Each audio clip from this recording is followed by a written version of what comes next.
We're making healthy and creamy Tuscan Marry Me soup using ground chicken, and we're adding Greek yogurt for a protein boost and flavor along with sun-dried tomatoes, spinach, and a few hidden vegetables blended into the broth.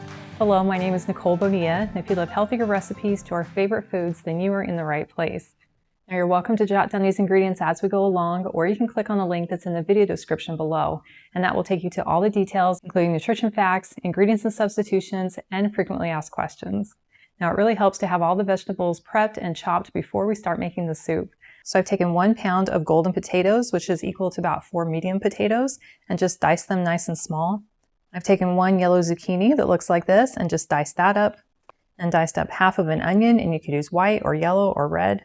And then I've diced up 6 cloves of garlic, as well as 1/4 cup of sun-dried tomatoes.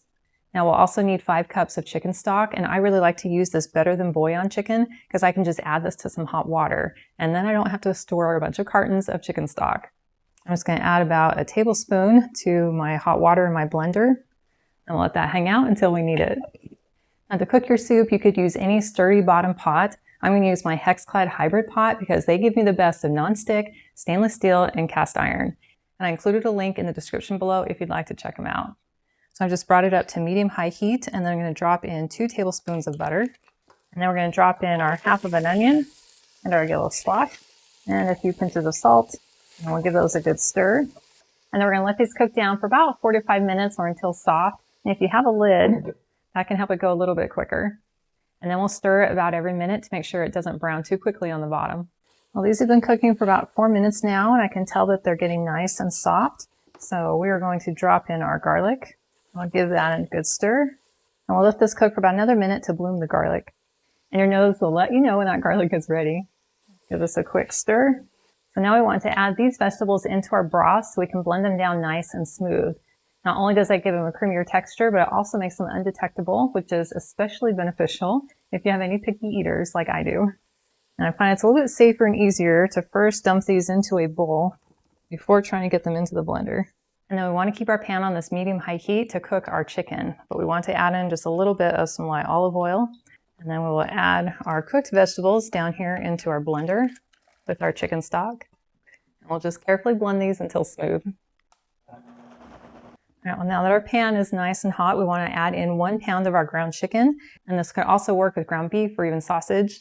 And then to season it, we're going to start with a little more than half a teaspoon of some salt, and a teaspoon of paprika, and a teaspoon of some Italian seasoning, a few dashes of black pepper. And we can go ahead and just kind of push all the seasoning down into the chicken. And for a little extra flavor, we're going to pour in a tablespoon of some Worcestershire sauce. And then we'll just let this go for about 3 to 4 minutes until the chicken is cooked through and is a nice golden brown. Now that our chicken is cooked through, we'll go ahead and transfer this out of our pot. So I'm going to carefully transfer this to a bowl. Now the reason I'm taking the chicken out is because I don't want it to have to simmer the whole time that the potatoes are cooking, because I feel like it just kind of pulls some of that seasoning out of the chicken. But we do want to deglaze the bottom of our pan to keep all those yummy bits. So I'm going to pour just a little bit of our stock into the pan and scrape up the bottom with my spatula. Then we can go ahead and pour in the rest of the stock. And we can add more seasonings, which is a tablespoon of Italian seasoning. And I like to bump it up with an extra teaspoon of basil, and a teaspoon of paprika, and a teaspoon of salt, and some dashes of pepper. And we can stir this all together and carefully drop in our potatoes. And then we'll bring this to a low boil and let it go for about 12 to 15 minutes or until those potatoes are tender. Our soup has been simmering for about 12 minutes. We can tell that our potatoes are fork tender. So now we can add in our cooked chicken and 1/4 cup of our diced sun-dried tomatoes and 3 cups of spinach leaves. Now I know it looks like we're adding a lot of spinach, but it's going to wilt down very quickly. So we can just gently stir those down in. Now we'll put our lid back on and let it simmer for about 5 minutes just to really meld all those flavors together. Well, it's been 5 minutes, so we can go ahead and turn off our heat. Now before we stir in the Greek yogurt, it's really important that our soup is no longer boiling or even simmering, because that could cause the Greek yogurt to separate and become kind of curdled. So we're going to take our pot off of the heat before we add the Greek yogurt. So now that our soup is no longer simmering, we'll go ahead and take 1 cup of some plain Greek yogurt. And then we're just going to stir this in, and it's going to very quickly melt and just become nice and creamy. It actually helps kind of bring down the temperature of the soup a little bit quicker so you can eat it quicker. Now that the Greek yogurt has disappeared, it's ready to serve. It's so beautiful with all those colors. Now this is optional, but to make it even creamier and give it more of that Tuscan flavor, we can shred on some Parmesan cheese. And I find it works best to just shred it right from the block because it melts down easier than the pre-shredded cheese. I also like to take a few fresh basil leaves and just break those right over the top of the soup. And it is ready to enjoy, at least after we blow on it so it's not too hot.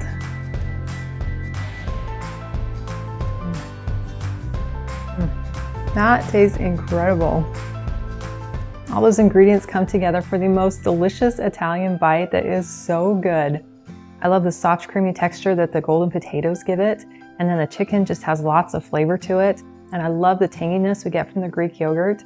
And I would have never detected those vegetables that we snuck into the broth. It is just so delicious. Now, if you could use more healthy inspiration on a regular basis, I invite you to join my email list. All you have to do is click on the link in the video description below, and that is the best way for us to stay connected. Well, thank you so much for hanging out with me today in my kitchen, and I have included the link to the full recipe, and it's in the video description below, and that will take you to my website, gentletummy.com. And I invite you to like and subscribe to my channel if you haven't already, and I cannot wait to have you join me again in my kitchen.